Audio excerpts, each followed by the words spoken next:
L'homme du match, c'est évidemment Burak Yilmaz, l'attaquant du LOSC, auteur encore une fois d'une grande performance. Il a inscrit ses 14e et 15e buts. Ça a commencé par un penalty tiré en force de la première minute. Et puis ce but splendide, une frappe des 25 mètres en pleine lucarne qui a scellé le sort de la rencontre et permis au LOSC de se diriger vers un nouveau succès synonyme presque de titre de champion de France. Il ne reste plus que 2 matchs aux joueurs lillois pour décrocher le trophée, la timbale, et ce serait véritablement un exploit pour une équipe qui n'était pas programmée pour ça, qui pourrait finir devant le PSG de Neymar et Mbappé. Christophe Galtier l'a déclaré en conférence de presse, ce serait tout simplement un exploit, une surprise, et les gens aiment ça, c'est vrai. Et les gens aiment aussi Burak Yilmaz qui, par son style, par son statut et par ses performances, épate la Ligue 1 cette saison. Il l'a encore prouvé ce soir.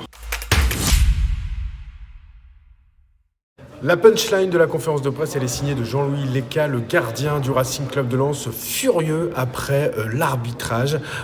Il en veut beaucoup à monsieur Clément Turpin d'avoir sifflé un penalty qu'il juge litigieux dès la première minute du match, une faute de Fofana sur Jonathan Bamba. Selon lui, il n'y avait pas penalty. Il estime que l'arbitre aurait dû aller voir la VAR, ce qu'il n'a pas fait, et il a déclaré « Les arbitres, c'est comme la police, ils ne peuvent pas se déjuger entre eux.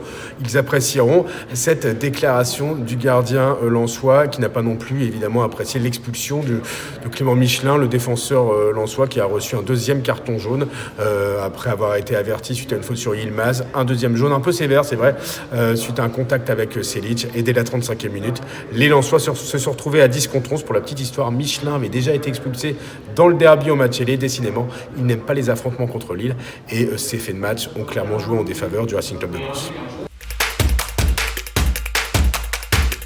Le grand absent du match, ça aurait été évidemment le public dans ce derby du Nord, le premier à Bollaert depuis 11 ans, mais en raison du contexte sanitaire, le match s'est joué à huis clos. Ça n'a pas empêché des incroyables scènes de liesse avant le match. On a vu les supporters lillois vendredi matin devant le domaine de Luchin, le centre d'entraînement du LOSC, venir encourager les joueurs avec des fumigènes derrière le bus. Même scène avec encore plus de monde juste avant le match dans les rues de Lens, entre le court trajet entre l'hôtel et le stade. Il y a eu des milliers de Lensois, fumigènes, chants, pétards, une ambiance folle qui nous a fait un peu penser au monde d'avant.